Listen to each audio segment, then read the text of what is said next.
Ating latest satellite images, makikita po natin ngayon ay hindi na po masyadong umiiral or mahina na itong hanging habagat or southwest monsoon at ang prevailing po na weather system ngayon ay itong easterlies o yung hangin nagmumula nga sa karagatang Pasipiko. At ito magdadala ng generally fair weather or maaliwalas sa panahon sa malaking bahagi ng ating bansa. Bagamat posible pa rin ang mga localized rain showers and thunderstorms lalo na sa dakong hapon hanggang sa gabi, mas malaki po yung posibilidad ng mga thunderstorms natin lalong-lalo na dito sa may silangang bahagi po ng Bicol Region, kasama yung Bicol Region, Eastern Visayas, kasama rin yung Caraga at Davao Region. Kaya mag-ingat pa rin po sa mga bantaan ng mga flash flood and landslides, lalo na kapag meron po tayong mga moderate up to heavy na mga thunderstorms na nagdadala po ng mga malalakas na mga pag-ulan.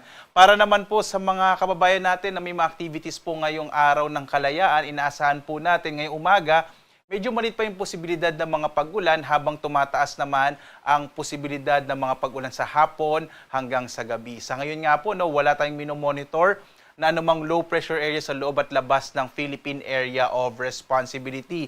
At least in the next few days, medyo maliit pa rin po yung posibilidad na magkaroon tayo ng bagyo.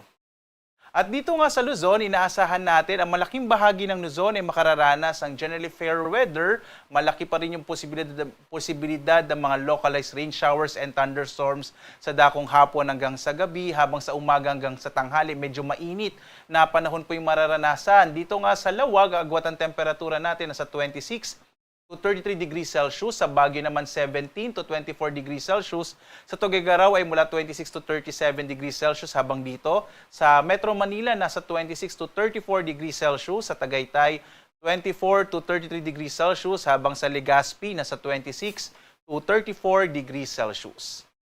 Sa bahagi naman po ng Palawan, Visayas at Mindanao. Sa Palawan, inaasahan din natin ang mga pulupulong pag-ulan, pagkinat, pagkulog sa dakong hapon hanggang sa gabi. Agwat ang temperatura sa Calayan Islands 26 to 32 degrees Celsius, habang sa Puerto Princesa 25 to 33 degrees Celsius.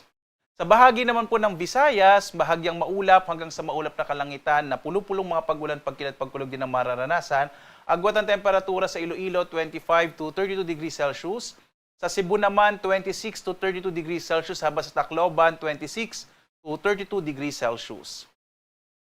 Sa bahagi naman po ng Mindanao, inaasahan din natin ang generally fair weather na may mga isolated rain showers and thunderstorms. Yung agwat ang temperatura sa Zamboanga nasa 26 to 33 degrees Celsius, sa Cagayan de Oro naman 26 to 32 degrees Celsius, habang sa Davao 25 to 32 degrees Celsius. Samantala, sa lagay po ng ating karagatan, wala po tayong naka-issue or nakataas na gale warning sa anumang bahagi ng ating bansa, banay hanggang sa katamtaman ng inaasa nating pag-alon ng ating mga karagatan. Ligtas naman pong pumalaot yung mga sakyang pandagat at mga bangka sa mga baybayin ng ating bansa. Gayunpaman, patuloy pong paalaala ng pag-asa kapag meron tayong mga thunderstorms, kung minsan nagpapalakas siya ng alon ng karagatan, kaya iba yung pag-iingat pa rin po, lalong-lalo na yung mga maliliit na mga bangka. Samantala, narito po yung ating inaasahang magiging lagay ng panahon sa mga susunod pa na araw hanggang araw po ng Martes. Ang nakikita po natin, magiging generally fair weather po sa malaking bahagi ng ating bansa. Patungo tayo sa tinatawag na monsoon break at pag sinabi po natin monsoon break, ibig sabihin po noon hindi umiiral yung habagat, kaya medyo mainit na panahon mararanasan pa rin sa malaking bahagi ng ating kapuluan. Gayunpaman, posible pa rin ang mga localized rain showers and thunderstorms sa dakong hapon hanggang sa gabi. Usually po, tumatagal yan ng mga 1 hanggang 2 or kung minsan po mga 3 oras, at yung intensity ng mga pag-ulan, pwede pong moderate at times heavy. At dahil nga napapadalas na po yung ating mga thunderstorms sa hapon hanggang sa gabi, maaari po kayong pumunta dito sa ating panahon.gov.ph kung saan po dito makikita po ninyo real time. Ayan, i-click nyo lamang po yung icon na to at makikita nyo po kung saang lugar may thunderstorm advisories. Kagaya kaninang 4:30 AM ay meron po tayong thunderstorm advisory dito sa may bahagi ng Masbate at or sa Romblon.